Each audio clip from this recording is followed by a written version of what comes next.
Respectable audience, I have a new question for you. Question is minus 3 times 3 plus 3 divided by 3.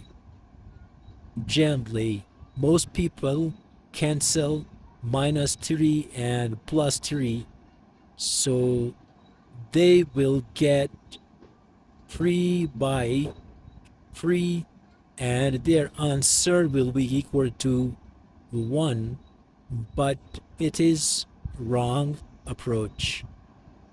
Now I will solve it by obeying order of operation.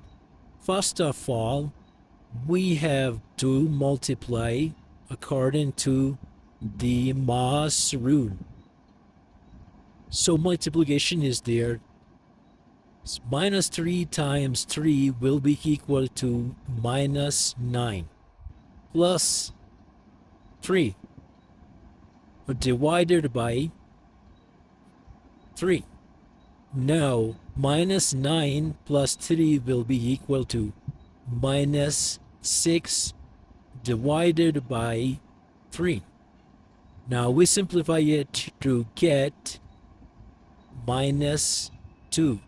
Hence minus 2 will be our answer. Thank you for watching my YouTube video.